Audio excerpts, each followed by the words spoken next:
Good morning. It is good to be with you. We are here in person in this beautiful sanctuary and this lovely day with sunshine and blue skies.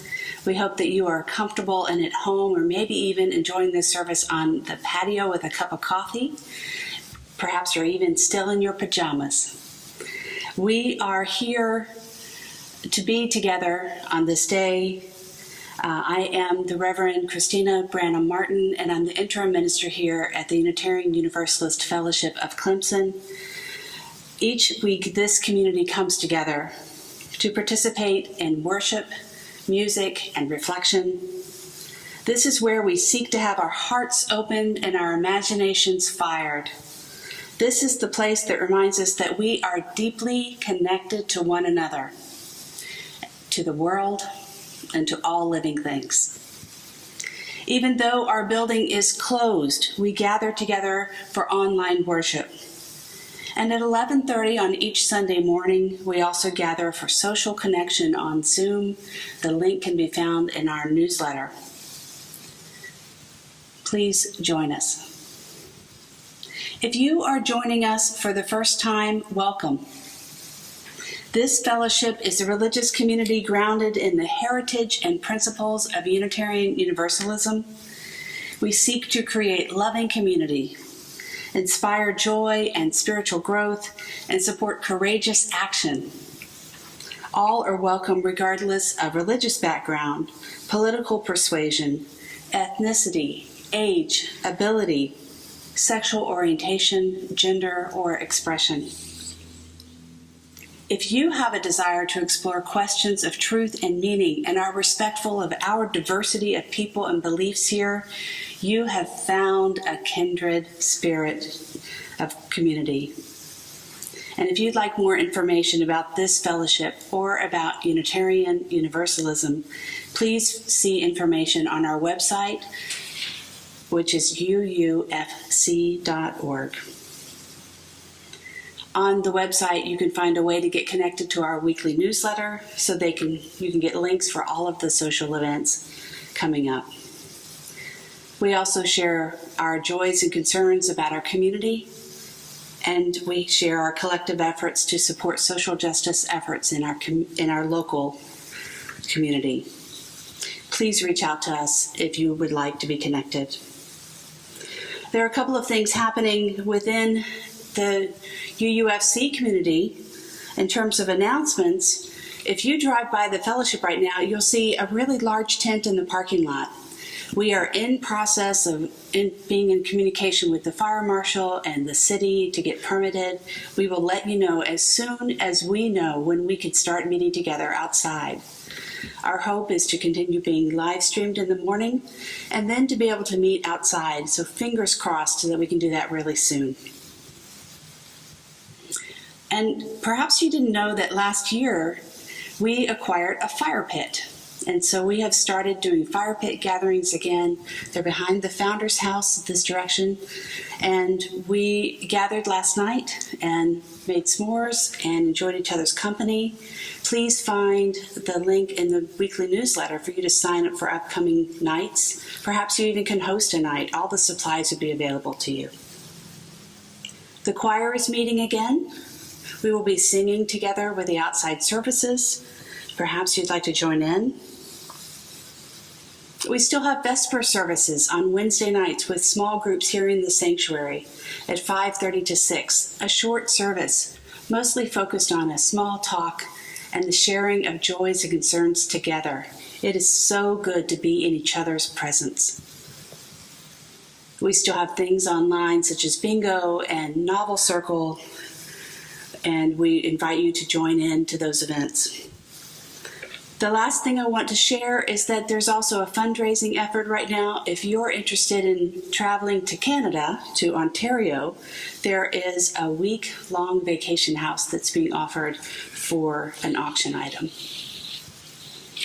It looked beautiful when I looked at the details. So welcome, thank you. And now I'd like to introduce somebody very special. We have a guest speaker today. His name is Mark Ewert, and I welcome him to the pulpit. Mark is a Unitarian Universalist stewardship consultant and a member of the All Souls Unitarian in Washington, D.C. He is not a denominational staff member, yet he works closely with regional and national UUA staff. He has been doing this work for over a decade and has worked with over 40 congregations on different stewardship projects. Mark is also the author of a book called The Generosity Path, Finding the Richness in Giving, published by Skinner House.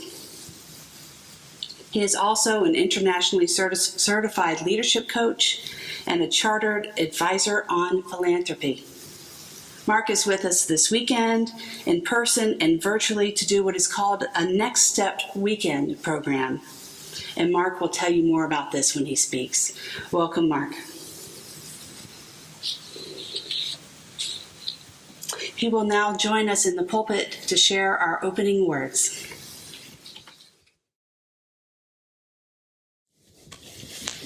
Thank you, Reverend Christina. Let's begin worship this morning with these opening words from Lynn Unger. This is called Cottonwood Trees. The cottonwoods are flinging themselves outward, filling the air with spiraling flurries, covering lawns in deepening drifts. You could not call this generosity. Like any being, they let loose what they have in order to survive, in order that their lives might continue in a new year's growth. The more seeds they send out on their lofted journeys, the greater the chance for their kind to flourish. There is no hesitation. No one asks how much they will give. Without words, they know so clearly that everything depends on what we call giving, that which the world knows only as creation.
Thank you, Corey. It is so good to have music in the sanctuary. We light now our chalice as we share these words that the community speaks together each week. We gather together in the spirit of love. with justice as our guide. This is our chosen covenant, to dwell together in peace, to seek the truth with freedom, and to care for one another.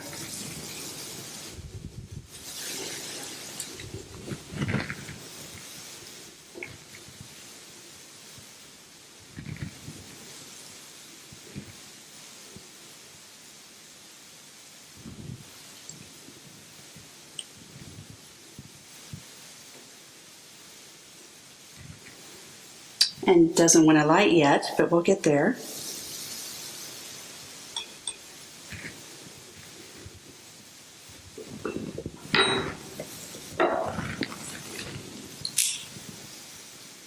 There, it is lit. And now we have a video made with Legos of all things, showing people of all different shapes and configurations. It's a really great story done in such a fun way. It is called A Lamp in Every Corner.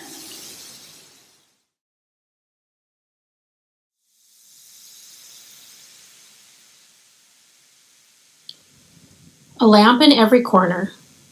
A tale of our sixth principle. We should build a fair and peaceful world. Many years ago, in the land of Transylvania, in a valley watered by rushing streams, lived a group of people of the Unitarian religion. Their small village wanted a church of their own. All of the people of the village labored long and hard to build themselves a church. The stonemasons chiseled great blocks. The glaziers made glass panes and fitted them into windows with lead lines. Carpenters carved wood for doors and pews. The people of the village worked together to make their church warm, colorful, and inviting. Finally, when the church building was done, all of the people of the village stood back to admire it, and then to sing a song of happiness and praise. Their village had a church now, a church set on the hillside, looking down upon the village.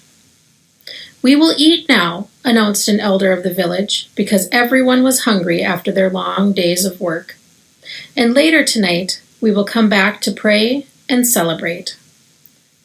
So the people of the village went down the hillside to their homes and their suppers, all except one little girl and her father, who stayed behind. They had brought their own dinner. They ate slowly, sitting on the grass on the hillside, admiring their new church with its strong stone walls. After they had eaten, they went back inside, opening those carved wooden doors to go into the glorious sanctuary. "Oh, look, Father," she said, running from picture to picture with her footsteps echoing. "See how pretty the church is? See how grand?" "Yes, it is," said her father, nodding with pride. "But, Father," the young girl said, "we have not finished." "What do you mean?" "There are iron lampstands all along the wall, but there are no lamps. The church will be dark when the people come back." "Oh, no, little one. Watch and you will see. The light inside the church comes from the people." The little girl and her father looked over the hillside and saw specks of light coming closer and closer. "Each family is entrusted with their own lamp, little one." "Where is our family lamp?" "Your mother is bringing it. She will be here soon." Once her mother arrived, she was able to lift the family's lamp high onto the tall iron stand. All around the church, other families were doing the same. Soon the church was ablaze with light in every corner, for all the people of the village had gathered there to pray and to sing. All throughout the worship service, they watched the lights flicker and glow. When the service was over, her father lifted her high. She took the shining lamp from the lampstand. Her mother carried the lamp home, with the flame lighting the way. The lamp flame lit their house when they returned. "Mother?" she asked. "Yes, little one?" "Father said the light of the church comes from its people." "Yes," said her mother, "but also the people take their light from the church, and we have that light every day." "Yes, indeed," said her mother, And even when we're not in church, even when the lamp is not lit, we carry the light of truth in our minds and flame of love in our hearts to show us the right way. That light, the light from truth and love, will never go out. Never, never, said her mother. And always, the light of truth and the flame of love from that Unitarian church on the hillside continues to grow and show them and us the way.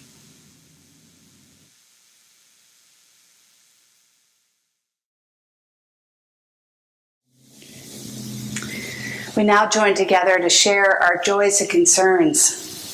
The journey of life brings pleasures and pains and satisfactions and regrets. And as persons who are seeking truth and meaning, our everyday task is to honor such experiences as well as to integrate them. We fit these pieces together and in so doing find the larger shape of our lives that reach towards meaning. Part of this meaning making can be the ritual of sharing of joys and concerns, to which we now turn. These stones are smooth, and these stones have weight.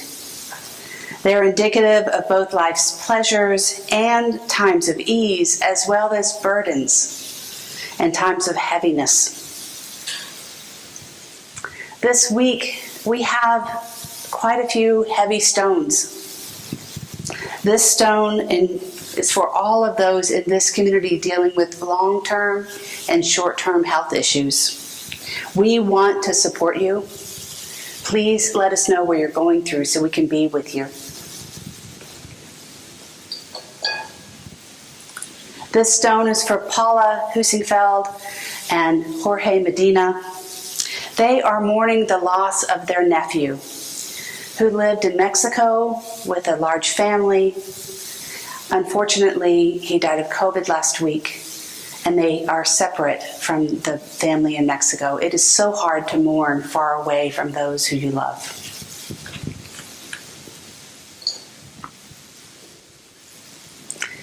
Sarah McNeil is also saying goodbye to her mother. Her mother lived a long life of 103 years. What an amazing journey. Sarah, our hearts are open to you and your family and your grief at this time.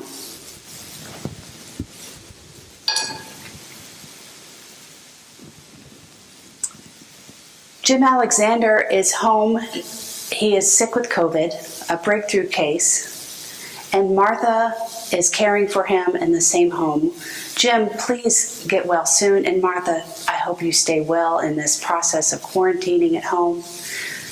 This stone is for the two of you and all of your family who are concerned for you from afar.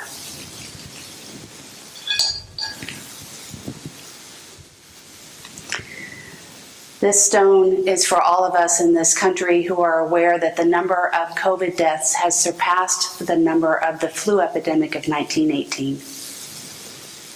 May our unvaccinated children stay healthy, and may all of us who are continuing to do all we can to stay healthy be safe.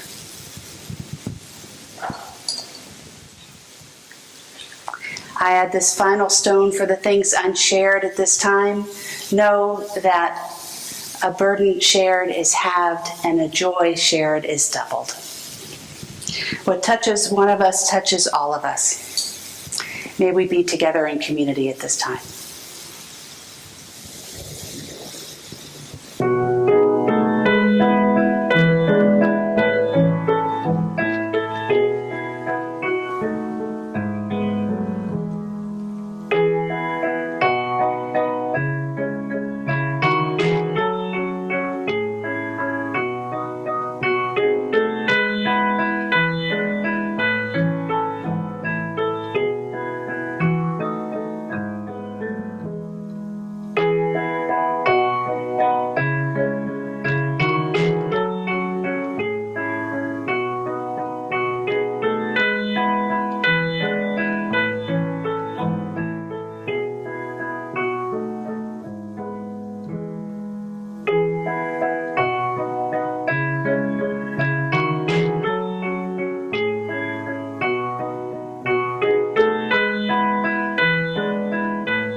Today's meditation and prayer comes from the words of Dorothy Day.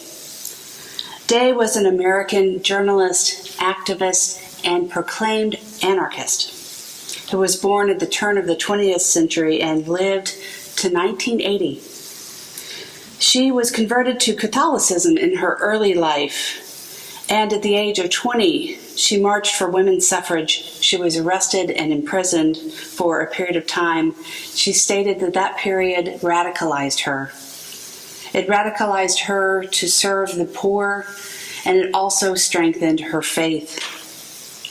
In the years to follow, she established the Catholic Worker Movement, a pacifist movement that combined direct aid for the poor and the homeless with non-direct action on their behalf. This movement continues today in many cities. During her lifetime, Day stood up for the poor, the rights to unionize, the rights to picket, and the farm workers in California later in her life. She was arrested many times, the last time when she was 75 years old. The Catholic Church has opened the cause for Day's possible canonization, and thus she is referred to with the title Servant of God. In the spirit of meditation and prayer, I share these words of hers. People say, "What is the sense of our small effort?" They cannot see that we must lay one brick at a time, take one step at a time. A pebble cast into a pond causes ripples in all directions. Each one of our thoughts, words, and deeds is like that. No one has the right to sit down and feel hopeless. There is too much work to do.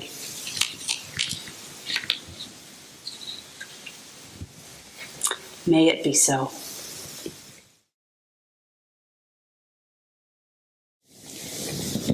There were once two brothers who lived side by side on a farm. One was a single person, and the other was married with children. They jointly farmed the fields and lived off of the harvest.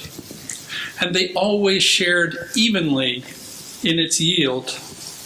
In this particular year, the crop was poor, and the yield was not what they had gotten in previous years. One night, right after the harvest, one of them thought, "My brother is married and has children. Because of this, he has anxieties and expenses which are not mine. So I will go and move from some sacks from my share of the storeroom over to his, which is only fair. I shall do this under the cover of night, so that he may not, from his generosity, dispute with me about it." He got up, moved the sacks from his storehouse to his brother's storehouse, and went back to bed. Soon afterwards, the other brother awoke and thought to himself, "It's not fair that I should have half the wheat from our field. My brother, who is unmarried, lacks my pleasures in having a family, and I shall therefore try to compensate him by moving some of my corn into his storeroom." And saying so, he did that. He got up and he moved some of the corn from his storeroom to his brother's storeroom. The next morning, each was amazed that they still had the same number of sacks in their storeroom, and neither could understand why. And year after year, the number of sacks remained even, since each brother continued to shift them by stealth. The brothers remained close, and their love grew because they could feel each other's caring for each other. But they never knew the true generosity that was at play in the storehouses after the harvest. Nor could they, in an open and direct way, allow these gifts to grow their affection or thank each other for their selflessness. That's a traditional Islamic folktale called The Two Brothers. I start with that story because these days, during an intense international pandemic, we are all like the brothers. We are a little bit in the dark, trying to live by the flicker of a small square on a computer screen where we can only see each other through video like this. We care about each other and want to help each other and this fellowship, but the pandemic is thwarting our ability to care for each other in our normal ways. COVID-19 is creating conditions like the darkness of a night. It's like the building in the video that you just saw in the story for all ages. But we can't physically do anything in the building except outside and with serious restrictions for all of our safety. And we don't have a chance to gather together the way we normally can, each with our flames from home to light our shared community. We just don't have the normal ways to connect with each other. We can't hug or even shake hands. We can't put a loving arm around the shoulder of a friend who is suffering. We can't chat in the hallway here or in the parking lot or at coffee hour or even at the local Ingles supermarket. We don't know in some instances what the congregation or our fellow members need. We can still do all of these things, but we need to find new ways to do them, to go out of our way, to be creative, to be more intentional, and to go overcome obstacles. For instance, some of you may not know who I am and what I'm doing here, so I'll start with an introduction about that. Thank you, Reverend Christina, for that professional introduction. In a more personal way, I will tell you I'm not a minister. I don't usually write or give sermons as part of my role. I am an active lay leader in my home congregation in Washington, D.C. I'm here this weekend to learn as much about you as I can. Each UU congregation is entirely different from every other one. The setting's different, the history is different, the governance is different, the culture is different. I think of your fellowship like a very beautiful clock that runs well. I'm turning the clock around, opening up the back to see all the little gears and how they fit together to make the beautiful clock run. I've been gathering lots of information, both written information as well as meeting with quite a few of you personally this weekend. Dale Kimler and Andy Nelson have helped me gather information and schedule these conversations, and I'm really grateful for their help. I work this way because stewardship affects everything in the congregation. It fuels everything you want to do to make a difference in each other's lives and the lives of people in the Clemson area.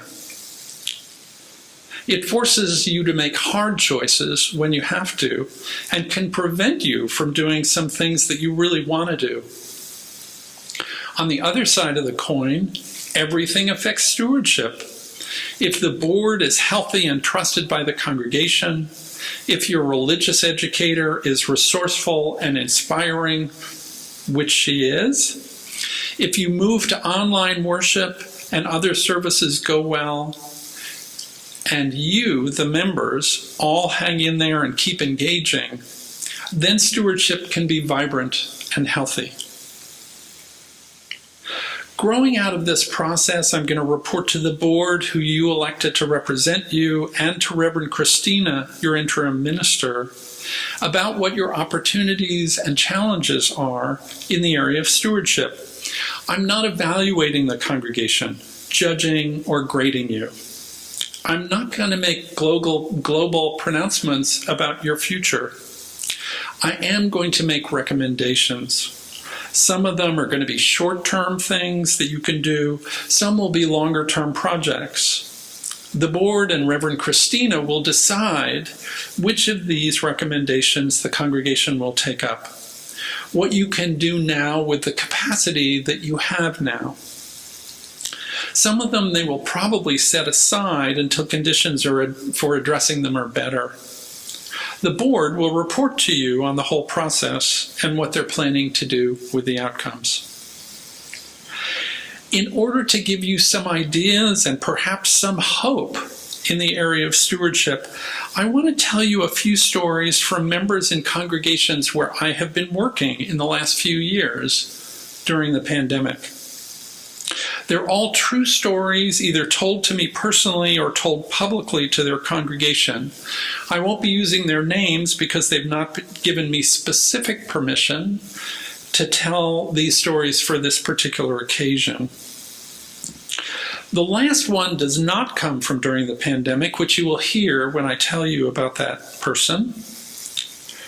It was from before restrictions started, and I'm including it because it's about a young woman in a university town like Clemson. I met a couple in a Southern congregation recently. They're both very bright professionals nearing retirement age and have been in the congregation a long, long time. They're really concerned about the direction the congregation is going. This couple identifies as fiscally conservative, and they think the congregation is taking some worrisome risks.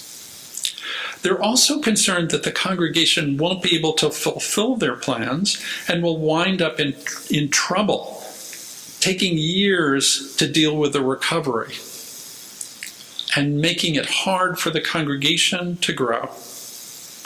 And yet, because their kids grew up in the congregation and most of the people that they care about are there, they are dedicating significant donations to the congregation.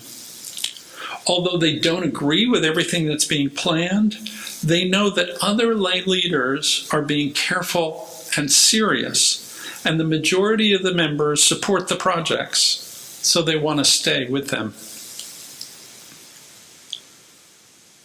I talked to an older woman in New England who came to her congregation during the pandemic, very lonely and sad after the death of her longtime partner.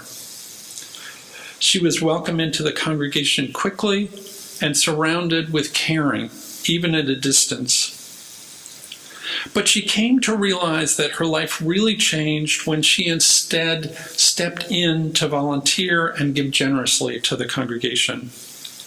The way out of her personal pain was for her not only to receive care and welcoming, but it really changed by giving it to others.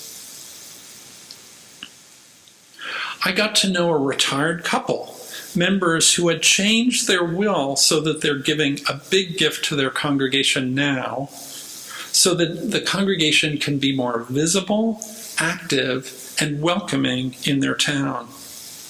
Let me use their own words. Years ago, when we first drew up our will, we set aside a percentage of our estate to go to multiple organizations which we felt were important to support in our larger community, or which had played an important role in our lives. Recently, we realized that we should instead give the money now, while we are alive and can see the good it might do and experience the joy of supporting something meaningful in our lives. They rethought and changed their financial plans during the pandemic. Part of what's remarkable about this is that they're quite open in telling other congregants about what they're doing and why. And other members are choosing to follow their lead, to join them. This last story comes from before the pandemic happened, as you will hear.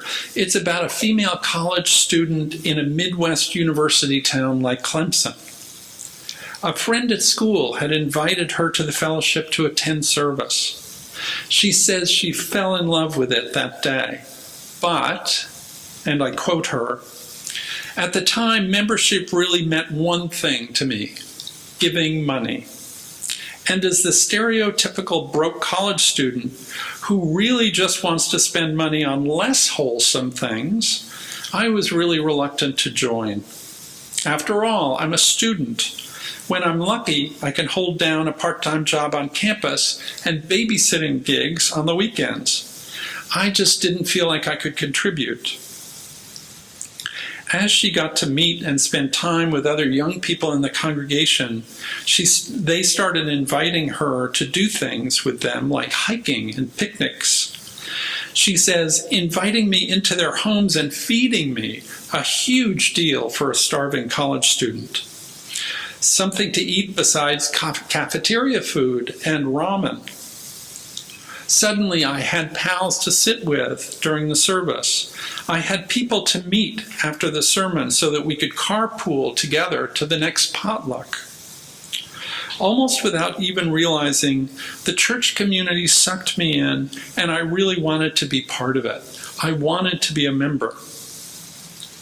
Part of her congregation's requirement for membership is to make an annual financial contribution. With the encouragement of her group of friends, she took the membership class, formally joined the fellowship, and started giving. She said, I gained so much from being part of this community. In our covenant group, I've learned to meditate, how to hold someone's eye contact for over 10 minutes, how to listen, and how to speak up. I give because I found a spiritual home and family here, and you support me as part of my family. I have so much to be grateful for, and giving is how I say thank you. We are in a challenging time which has forced communities like this one to adapt and engage differently than we're used to. These stories are some examples of how we might respond to it ourselves, particularly with stewardship. I want to close today with a reading since I didn't open with one. This one is from John O'Donohue in his book, Benedictus, to bless the space between us. I hope it will serve as a calling for each of you and as a benediction. The spirit of a time is incredibly subtle, yet hugely powerful force. And it is comprised of the mentality and spirit of all the individuals together. Therefore, the way you look at things is not simply a private matter. Your outlook actually and concretely affects what is going on. When you give in to helplessness, you collude with despair and add to it. When you take back your power and choose to see the possibilities of healing and transformation, your creativity awakens and flows to become an active force of renewal and encouragement in the world. In this way, even in your own hidden life, you can become a powerful agent of transformation in a broken and darkened world. There is a huge force field that opens when intention focuses and directs itself towards transformation.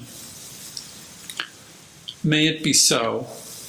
Ashe and Amen.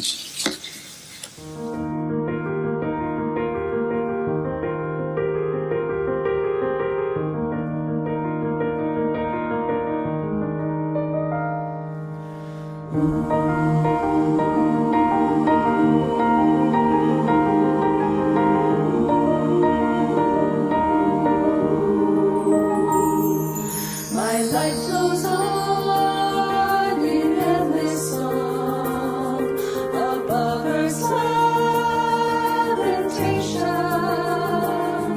I hear the real, the far off hymn that hails a new creation. No storm can shake my inmost heart, while to that rock I'm clinging, since love prevails in heaven and earth. How can I keep from singing?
We've come to the end of our service, and I hold this community in my heart until we are together again. And I am holding all of those who are ill this week. Please know that I will reach out to you, and we will reach out to you in our thoughts, and we are holding you all in care. It weighs on me as we end this service. This chalice extinguishing that we say every week is the one that I grew up with in the Unitarian congregation in Houston, where I was a child. It is one that I can say from memory, and often when I go back to my home church, I sit in the pew, we say the words together that we said for decades, and I tear up. So I share them with you today as we close this service. We extinguish this flame, but not the light of truth, the warmth of community, or the fire of commitment. These we carry in our hearts until we are together again. Go in peace, my friends.